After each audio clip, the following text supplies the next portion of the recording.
Skibidi toilets ने अपने आतंक में थोड़ी सी भी कमी नहीं छोड़ी थी। उन पे किसी भी प्रकार के हमले का असर नहीं हो रहा था।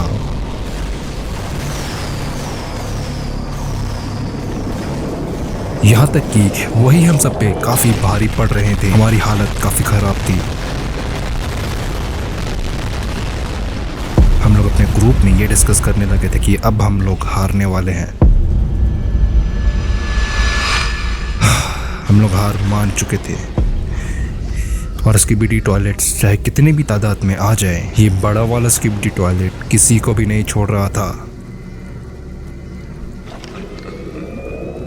एक झटके में सबको मार दिया जा रहा था, चाहे वो कितनी भी तादाद में हो। और तभी यह अजीब सा टॉयलेट हमारी तरफ बढ़ने लगा। हमने अपने मशीन गन तान लिए कि वह जैसे ही आएगा वैसे ही हम उस पर अटैक करेंगे, पर तभी वो हमारे साइड से आ गया और उस पे कोई असर नहीं हो रहा था। चाहे कितनी भी गोलियां मार लो, इस पे कोई असर नहीं।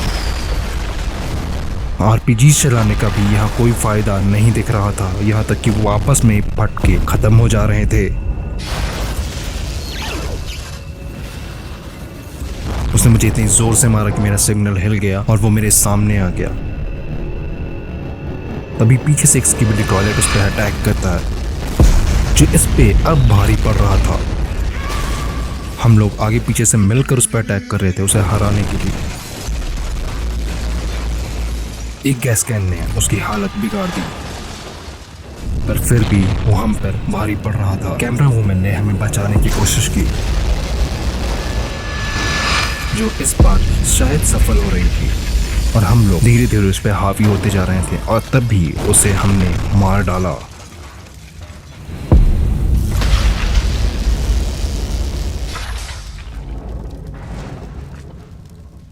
हम लोग अपनी जीत का जश्न मनाने लगे थे, क्योंकि अब वो मर चुका था। पर हमें नहीं पता था कि इससे बड़ा खतरा हमारे सर के ऊपर मंडरा रहा है।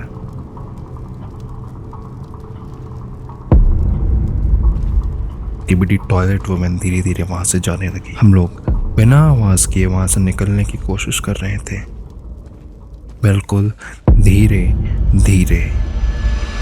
और तभी पीछे से वो हमें आवाज देता है। वो छत फाड़ कर हमारे सामने आ जाता है, जिसे देखकर काफी डर लग रहा था।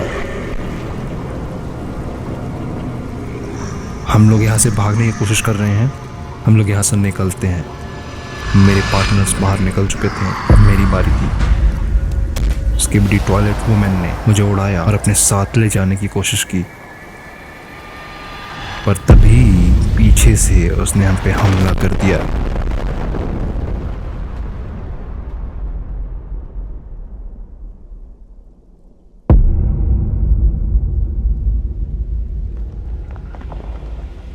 मैं कंक्रीट के नीचे दब चुका था। मुझे धीरे से निकाला गया।